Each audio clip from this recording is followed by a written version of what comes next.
ಈ ಒಂದು ಧರ್ಮಸ್ಥಳ ಪ್ರಕರಣ ದಿನ ದಿನ ವಿಚಿತ್ರವಾಗಿ ಬೆಳವಣಿಗೆ ನಡೀತಾ ಇದೆ. ಈಗ ಪ್ರತಿಭಟನೆ ಹಂತಕ್ಕೆ ಹೋಗ್ತಾ ಇದೆ. ಸಾಕಷ್ಟು ರಾಜ್ಯದ ವಿವಿಧೆಡೆ ಪ್ರತಿಭಟನೆ ಮಾಡ್ತಾ ಇದ್ದಾರೆ. ಬಿಜೆಪಿಯವರು ಇದನ್ನ ಚರ್ಚೆ ಮಾಡ್ತೀವಿ, ವಿಧಾನಸೌಧದಲ್ಲಿ ಚರ್ಚೆ ಮಾಡ್ತೀವಿ, ವಿಧಾನ ಪರಿಷತ್ನಲ್ಲಿ ಚರ್ಚೆ ಮಾಡ್ತೀವಿ ಅಂತ ಹೇಳ್ತಿದ್ದಾರೆ. ವಿಧಾನ ಪರಿಷತ್ತಲ್ಲಿ ಚರ್ಚೆ ಕೂಡ ಮಾಡಿದ್ದಾರೆ, ವಿಧಾನಸಭೆಯಲ್ಲೂ ಕೂಡ ಮಾಡ್ತಾರಂತೆ.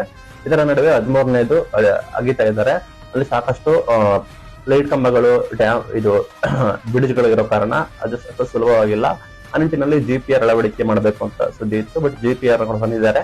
ನಿನ್ನೆ ಟೆಸ್ಟ್ ಕೂಡ ಮಾಡಿದ್ರೆ ಇವತ್ತು ಜಿಪಿಆರ್ ಮುಖಾಂತರ ನೋಡ್ತಾರೆ. ಅಂದ್ರೆ ಗ್ರೌಂಡ್ ಪೆರಿಟರಿ ರಿಪೋರ್ಟ್ ಅಂತ. ಅದರಲ್ಲಿ ಭೂಮಿಯಲ್ಲಿ 6 ರಿಂದ 7 ಅಡಿ ಎಷ್ಟು ಅಡಿ ಇದೆ, ಸೀಮಿತವಾದ ಅಡಿಯಲ್ಲಿ ಅಸ್ಥಿ ಪಂಜರ ಇದ್ರೆ ಅದು ಈಸಿಯಾಗಿ ಡಿಟೆಕ್ಟ್ ಕೂಡ ಮಾಡುತ್ತೆ ಅನ್ನೋದು ಜಿಪಿಆರ್ ಆಗಿರುತ್ತೆ. ಅದನ್ನ ತಂದಿದ್ದಾರೆ. ಒಂದು ಒಳ್ಳೆ ವಿಷಯ. ಅದು ಸಾಕಷ್ಟು ದುಬಾರಿ ದುಂಡ ವೆಚ್ಚ ಯಾಕೆ ಮಾಡ್ತಾ ಇದಾರೆ ಅಂತ ಜನ ಕೂಡ ಸಾಕಷ್ಟು ಜನ ಆರೋಪ ಮಾಡ್ತಾ ಇದ್ರು ಕೂಡ.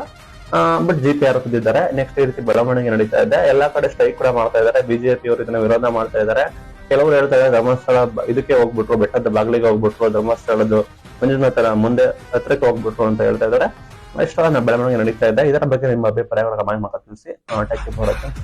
Thank you.